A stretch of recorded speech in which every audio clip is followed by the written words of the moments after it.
প্রিয় ও স্নেহের 2025 সালের নতুন বছরের নবম শ্রেণীর ছাত্রছাত্রী বন্ধুরা, আশা করি তোমার সবাই ভালো আছো।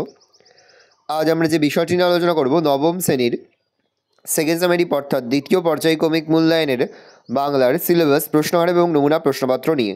প্রথমে তোমরা আমার প্রিয় ও স্নেহের 2025 সালের নতুন বছরের নবম শ্রেণীর ছাত্রছাত্রী বন্ধুরা, আশা করি তোমার সবাই ভালো আছো।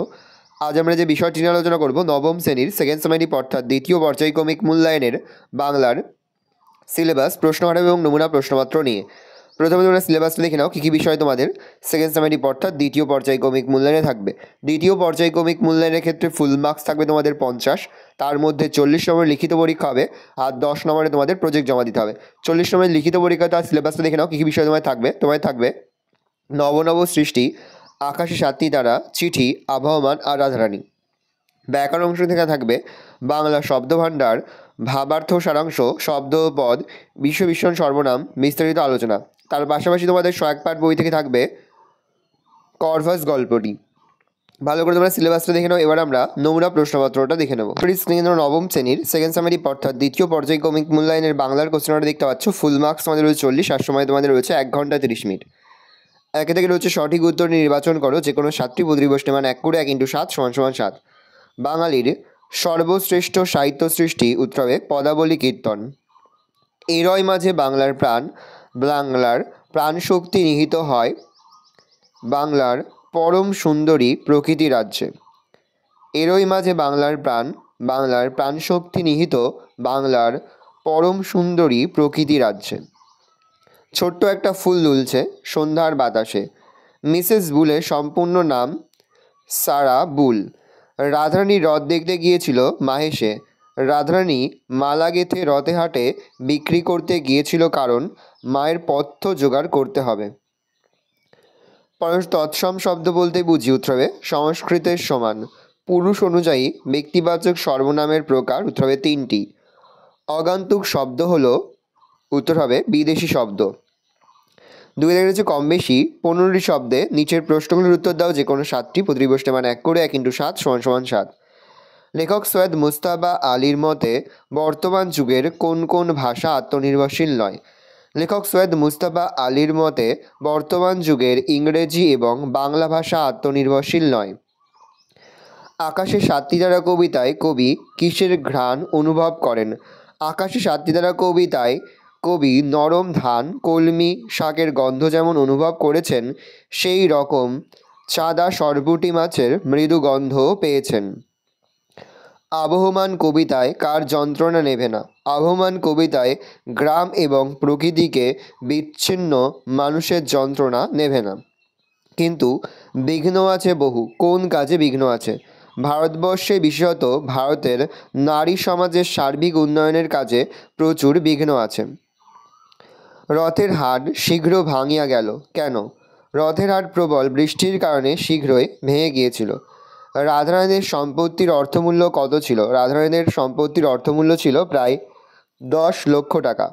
অগান্তুক শব্দ কাকে বলে? উদাহরণ দাও।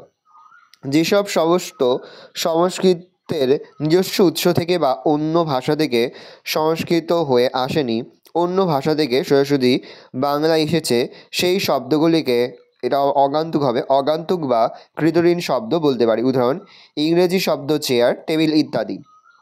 পদ কাকে বলে? বাক্যের অন্তর্ভুক্ত প্রতিটি বিভক্তিযুক্ত শব্দ বা ধাতুকে পদ বলা হয়। পূরণবাচক বিশেষ্য কাকে বলে? উদাহরণ দাও। যা দিয়ে সংখ্যা পূর্ণ হয় তাকে বলা হয় ওই সংখ্যার পূরণ। পূরণের বোধ যে শব্দ দিয়ে সূচিত হয় তাকে বলা হয় পূরণবাচক বিশেষণ, যেমন 2, 3 ইত্যাদি সংখ্যা। এগুলি পূরণ হয় যথাক্রমে প্রথম, দ্বিতীয়, তৃতীয় ইত্যাদি। 3 থেকে রয়েছে নিচে যে কোনো একটি প্রশ্নের মান 60টি শব্দের মধ্যে যে কোনো একটি প্রশ্নের মান রয়েছে 3। সুতরাং ইংরেজি চর্চা বন্ধ করার সময় এখনও আসেনি। লেখক কেন এই কথা বলেছেন আলোচনা করো। লেখক সৈয়দ মুজতবা আলী রচিত নব সৃষ্টি রচনাংশ থেকে আলোচ্য উদ্ধৃতি নেওয়া হয়েছে। লেখকের মতে ইংরেজি শব্দকে এড়িয়ে সাহিত্য রচনা বাংলা ভাষার পক্ষে কোনোভাবেই সম্ভব নয়। বিশেষত দর্শন, নন্দনশাস্ত্র, পদার্থবিদ্যা, রসায়নশাস্ত্র ইত্যাদিতে প্রয়োজনীয় বাংলা শব্দের অভাব রয়েছে। উদাহরণ দিয়ে লেখক বলেছেন যে রেলের ইঞ্জিন কী করে চালাতে হয় সে সম্বন্ধে বাংলায় কোনো বই নেই। পারিভাষিক শব্দের প্রয়োজনে তাই ইংরেজিকেই দ্বারস্থ হতে হবে। একজন প্রকৃত সিংহীর প্রয়োজন। কে কাকে উদ্দেশ্য করে এই কথা বলেছেন? বক্তা তাকে প্রকৃত সিংহী বলেছেন কেন? 1+2। চিঠি রচনার উল্লেখিত অংশে স্বামী বিবেকানন্দ মিস নোকে প্রকৃত সিংহী বলেছেন। বিবেকানন্দ মিস নোকে এক ব্যতিক্রমী চরিত্র হিসাবে দেখেছেন। তার মধ্যে রয়েছে নেতৃত্বদানের ক্ষমতা, নোবেলের শিক্ষা, ঐকান্তিক পবিত্রতা, অসীম ভালোবাসা, দৃঢ়তা এবং তার ধমনীতে প্রবাহিত রক্তের জন্যই তাকে সেই নারী হিসাবে বিবেকানন্দ ভেবেছেন যাকে এ দেশের প্রয়োজন। এইসব গুণের কারণেই তিনি সিংহীর সমকক্ষ হয়ে উঠেছেন। 4 দাগে রয়েছে নিচে যে কোনো একটি প্রশ্নের 60টি শব্দে উত্তর দাও। প্রশ্নের মান 3। এরই মাঝে বাংলার প্রাণ। কবি কোথায় বাংলার প্রাণকে অনুভব করেন? বাংলাদেশে জীবনানন্দের কাছে শুধু এক ভূখণ্ড নয়, প্রাণময়ী মূর্তি। সব গন্ধবর্ণ স্পর্শ দিয়ে কবি তাকে অনুভব করেন। আকাশে 7টি তারা কবিতাটিতে তিনি বাংলার সন্ধ্যাকালীন প্রকৃতির এক অপূর্ব বর্ণনা দিয়েছেন। হিজল, কাঁঠাল, বট প্রভৃতি বৃক্ষ, ধান গাছ, কলমি শাক, মুথা ঘাস, পুকুর, মাছ, কিশোর কিশোরী অর্থাৎ মানুষ, এসব নিয়েই বাংলার পরিপূর্ণ প্রকৃতি। এই প্রকৃতির মধ্যেই কবি বাংলার জীবন্ত সত্তাকে উপলব্ধি করেছেন। এখনও সেই ফুল দুলছে পংক্তিটিতে ব্যবহৃত এখনও শব্দটির তাৎপর্য কী? নীরেন্দ্রনাথ চক্রবর্তীর আবহমান কবিতায় গ্রাম বাংলার প্রকৃতি এবং জীবনের চিরকালীনতাকে বোঝানো হয়েছে। এক সময় গভীর অনুরাগে মানুষ সেখানে বসতি তৈরি করেছিল। যে মাটি আর হাওয়াকে ভালোবেসে গড়ে উঠেছিল গ্রাম সভ্যতা, সময়ের সঙ্গে সঙ্গে তার গৌরব নষ্ট হয়ে গেলেও প্রকৃতির সৌন্দর্যের গরিমা একই রকম রয়ে গেছে। এখনও সেই ফুল দুলছে কথাটির মধ্যে দিয়ে গ্রাম জীবন ও গ্রাম্য প্রকৃতির সেই চিরকালীনতাকেই বোঝানো হয়েছে। 5 থেকে রয়েছে যে কোনো একটি প্রশ্নের উত্তর দাও। 150 শব্দের মধ্যে প্রশ্নের মান 5। তুমি ঘরে আসিয়া দাঁড়াও, আমরা আলো জ্বালিয়া দেখি টাকা কি পয়সা। বক্তা কখন এই মন্তব্য করেছেন আলো জ্বালার পরের ঘটনা উল্লেখ করো। বঙ্কিমচন্দ্র চট্টোপাধ্যায়ের রাধারানী গল্পাংশে রাধারানীর কাছে তার ফুলের মালার যাবতীয় কথা শুনে পথিক ভদ্রলোকটি সদয় হয় এবং বাড়ির বিগ্রহকে পরানোর জন্য মালাটি কিনে নিতে চায়। রাধারানীর দ্বিধা সত্ত্বেও শেষ পর্যন্ত মালাটি বিক্রি করে। পথিক ভদ্রলোকটি মালার দাম হিসাবে 4 পয়সা দেয়। সেই পয়সা হাতে নিয়ে রাধারানীর বেশ বড় লাগে, টাকা বলে মনে হয়, কিন্তু পথিক ডবল পয়সা বলে রাধারানীকে আশ্বস্ত করে, কিন্তু রাধারানী এতে সম্পূর্ণ ভরসা করতে পারে না। তাই সে নিজের কুটিরের দরজায় উপস্থিত হয়ে পথিককে অপেক্ষা করতে বলে। উদ্দেশ্য ছিল প্রদীপের আলো জ্বেলে মুদ্রাগুলি পরীক্ষা করা। ঘরে তেল না থাকায় রাধারানী চালের খড় টেনে তাতে চকমকি ঠুকে আগুন জ্বালায় এবং দেখে যে তার অনুমানই ঠিক। মালার মূল্য হিসাবে তাকে টাকা দেওয়া হয়েছে, পয়সা নয়। রাধারানী বাইরে এসে পথিকের খোঁজ করে, কিন্তু দেখে যে সেই ব্যক্তি চলে গিয়েছে। মায়ের কাছে রাধারানী তার কী করা উচিত জানতে চাইলে রাধারানীর মা বলেন যে দাতা ব্যক্তি তাদের দুঃখ শুনে দান করেছে, তাই তারা সেটা গ্রহণ করবে। অগাত্য রাধারানী কাঁদিতে কাঁদিতে ফিরল। রাধারানী কোথা থেকে ফিরল, সে কাঁদছিল কেন? 1+4। বঙ্কিমচন্দ্র চট্টোপাধ্যায়ের রাধারানীর রচনাংশে রাধারানী নামের মেয়েটি মাহেশের রথের মেলা থেকে ফিরছিল। রাধারানী কাঁদার কারণ। রাধারানী তার অসুস্থ মার জন্য পথ্য সংগ্রহের উদ্দেশ্যে বনফুলের একটি মালা গেঁথে সেটি বিক্রি করার জন্য রথের মেলায় গিয়েছিল, কিন্তু রথের দড়ি অর্ধেক টানার পরেই বৃষ্টি আরম্ভ হয়। ব্যর্থতা ও পুনঃপ্রচেষ্টা। বৃষ্টিতে মেলা ভেঙে যাওয়ার ফলে তার মালা কেউ কেনে না। রাধারানী মনে মনে ভেবেছিল যে বৃষ্টির কিছুটা থামলে হয়তো আবার মেলা জমবে। তাই সে বৃষ্টিতে ভিজে অপেক্ষা করতে থাকে, কিন্তু বৃষ্টি থামে না, ফলে মেলায় লোকের ভিড়ও হয় না। পয়েন্ট করবে হতাশজনক পরিণতি। সন্ধ্যা পার হয়ে রাত হয়, চারপাশে অন্ধকার নেমে আসে, কাদাময় পিচ্ছল পথ, কোনো কিছুই দেখা যায় না। মায়ের অসুস্থতা, খাদ্যের অভাব ইত্যাদির কথা ভেবে রাধারানী দুশ্চিন্তা হতাশায় কাতর হয়ে পড়ে। প্রবল অসহায়তা থেকেই সে কাঁদতে কাঁদতে বাড়ির পথে ফিরতে থাকে। ছয় দাগে রয়েছে নিচে যে কোনো একটি প্রশ্নের 150 শব্দে উত্তর দাও। প্রশ্নের মান 5। ধর্ম বদলায় জাতির চরিত্র বদলায় না। নব নব সৃষ্টি রচনা অবলম্বনে এই উক্তির সত্যতা বিচার করো। প্রাবন্ধিক সৈয়দ মুজতবা আলী তার নবনব সৃষ্টি প্রবন্ধে সত্য শিব সুন্দরের প্রতি বাঙালির চিরকালীন পক্ষপাতের কথা বলেছেন। রাজনীতি, ধর্ম, সাহিত্য বাঙালি যেখানেই যখনই সত্য শিব সুন্দরের খোঁজ পেয়েছেন তখনই তা সাদরে গ্রহণ করতে চেয়েছেন। বাঙালির চিরন্তন ধারণা, কেউ গতানুগতিক বা প্রাচীন ঐতিহ্যের দোহাই দিয়ে তাতে বাধা দিতে গেলে বাঙালি তার বিরুদ্ধে বিদ্রোহ করেছে। আবার সেই বিদ্রোহ যদি উচ্ছৃঙ্খলতা বা নৈরাজ্যের দিকে যায় তখন বাঙালি তার বিরুদ্ধেও বিদ্রোহ করেছে। অর্থাৎ সত্য শিব সুন্দরের ধারণাকে বাঙালি চিরন্তন বলে গ্রহণ করেছে। বাঙালি জাতিসত্তা, লেখক লক্ষ্য করেছেন যে এই রুচি বা জীবনাদর্শনকে প্রয়োগ করার ক্ষেত্রে হিন্দু বা মুসলমানদের মধ্যে কোনো পার্থক্য নেই, আর এই বিদ্রোহে বাঙালি মুসলমানরাও যোগ দিয়েছে।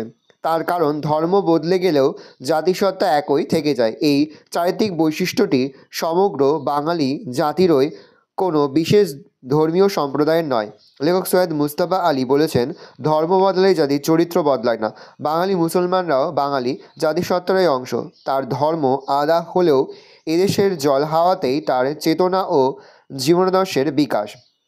শেষ কথা, তাই ধর্ম বদলে যেতে গেলেও মনোভাবের কোনো বদল বাঙালি মুসলমানদের মধ্যে ঘটেনি।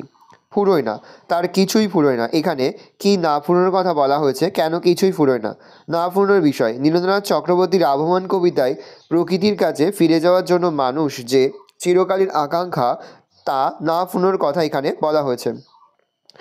মানুষের গ্রাম্য সভ্যতার পতন, অনেক বছর আগে মানুষ যখন গ্রাম বাংলায় এসেছিল এবং ঘর বেঁধেছিল তখন তার সেই চেষ্টার সঙ্গে যুক্ত ছিল গভীর ভালোবাসা। এই দেশের মাটি বাতাসের সঙ্গে একাত্মতা অনুভব করেছিল সে। ক্লান্ত নাগরিক জীবন, কিন্তু পরবর্তীকালে মানুষ ক্রমশ শহরমুখী হয়েছে। নগর সভ্যতার সুযোগ সুবিধা স্বাচ্ছন্দ্য তাকে আকৃষ্ট করেছে। শহর জীবনে মানুষ সমৃদ্ধি পেলেও শান্তি পায়নি, বরং যন্ত্র সভ্যতার ক্রমাগত চাপে সে ক্লান্ত হয়ে পড়ে। ক্লান্তি মুক্তির জন্য প্রকৃতি তার আশ্রয় হয়ে ওঠে। বাংলার প্রকৃতি আর সেই প্রকৃতির ছন্দে গাঁথা জীবন, সে যেন যখনই সুযোগ পায় আবার ফিরে আসে এই প্রকৃতিলাদ জীবনে। তার আশার পটভূমি তৈরি করে রাখে উঠোনে লাউ মাচা, সন্ধ্যার বাতাসে দুলতে থাকা ছোট্ট ফুল। প্রকৃতির কাছে ফিরে যাওয়া, পূর্ণ জীবনের চেনা ছন্দে ফিরে আসার পরিপ্রেক্ষিতেই কবি মনে হয়েছে কোনো কিছু শেষ হয়ে যায় না। বাগানের কুন্দফুলের হাসি থেকে শুরু করে সূর্যটা ধীরে ধীরে ছায়া নামা, সন্ধ্যাবেলা নদীর বাতাসে বয়ে চলা, কিছুই শেষ হয় না। যেমন শেষ হয় না সেই প্রকৃতির কাছে ফিরে আসার জন্য মানুষের আকুলতা। সাথে থেকে রয়েছে নিচে যে কোনো একটি প্রশ্নের উত্তর দাও। 150টি শব্দের মধ্যে প্রশ্নের মান 5। আমার অর্নিথন যন্ত্র আজ তৈরি শেষ হলো। যন্ত্রটির পরিচয় দাও। এই যন্ত্রটির ব্যবহার কিভাবে শুরু হলো? অর্নিথন যন্ত্র, সত্যজিৎ রায়ের কর্ভাস গল্পের প্রফেসর শঙ্কু পাখিকে পড়ানোর জন্য এই অর্নিথন যন্ত্রটি তৈরি করেছিলেন। তিনি চেয়েছিলেন এই কাজের জন্য তৈরি যন্ত্রের গঠন এবং কার্যপদ্ধতি সরল হোক। এই যন্ত্রটির দুটি অংশ, একটি অংশ খাঁচার মতো, পাখি থাকবে এই খাঁচার মধ্যে, আর এই খাঁচার সঙ্গে দ্বিতীয় অংশের বৈদ্যুতিক যোগ থাকবে। এই দ্বিতীয় অংশ থেকে জ্ঞান ও বুদ্ধি চালিত হবে পাখির মস্তিষ্কে। যন্ত্রের ব্যবহার, অর্নিথন যন্ত্রটি তৈরি শেষ হলে সেটি টেবিলে রেখে দরজা খুলে দিলে প্রফেসর শঙ্কুর পছন্দের কাকটি নিজে থেকে লাফাতে লাফাতে যন্ত্রের ভিতর ঢুকে পড়ে। এর থেকে বোঝা যায় কাকটির শেখার আগ্রহ ছিল প্রবল। প্রফেসর ঠিক করলেন প্রথমে কাকটিকে ভাষা শেখাবেন, তাই তিনি সহজ বাংলা দিয়ে তার শিক্ষা শুরু করলেন। শেখাবার সমস্ত বিষয় যন্ত্রটিতে আগে থেকেই রেকর্ড করা ছিল, শুধু বোতাম টিপে দিলেই তা চলতে শুরু করত। আশ্চর্যের কথা হলো, যন্ত্রটির ব্যবহারের শুরুতে বোতাম টিপলে কাকটার চোখ ধীরে ধীরে বন্ধ হয়ে আসতো, আর সঙ্গে সঙ্গে তার নড়াচড়াও বন্ধ হয়ে যেত। তো ছটফটে পাখির পক্ষে এটা প্রায় অস্বাভাবিক আচরণ। এইভাবেই প্রফেসর অর্নিথন যন্ত্রের ব্যবহার শুরু করেন। শয়তান পাখি, কিন্তু কি অসামান্য তার বুদ্ধি! কোন প্রসঙ্গে কার এই উক্তি? এরপর কি ঘটনা ঘটেছিল? কর্ভাস গল্পে উল্লেখিত মন্তব্যটি করেছেন আর্গাস। কর্ভাসকে নিয়ে আর্গাস তার সিলভার ক্যাডিলাক গাড়িতে করে পালাচ্ছিল। সেই সময় কর্ভাস খাঁচা থেকে বেরিয়ে আর্গাসের চশমাটি নিয়ে গাড়ি থেকে উধাও হয়ে যায়। -20 পাওয়ারের চশমা ছাড়া সম্পূর্ণ দৃষ্টিশক্তিহীন আর্গাস তার দুরবস্থার জন্য কর্ভাসকে গাল দিতে থাকে। ইতিমধ্যে গাছের গুঁড়িতে ধাক্কা মেরে আর্গাসের গাড়িটি রাস্তার একপাশে ছিটকে গেছে। প্রচণ্ড ক্রোধে কর্ভাসকে এইটুকু কথা বললেও তার বুদ্ধিকে মেনে নিতে বাধ্য হয় আর্গাস। এই প্রসঙ্গে তার এই উল্লেখিত মন্তব্য। পরবর্তী ঘটনা, এরপর গ্রেনফেল দেখতে পান যে রাস্তার উল্টো দিকে একটা ন্যাড়া অ্যাকেসিয়া গাছে সবচেয়ে উঁচু ডালে কর্ভাস বসে আছে। তিনি শঙ্কুকে তা দেখান। কর্ভাস তাদের দিকে ঘাড় নিচু করে দেখছিল।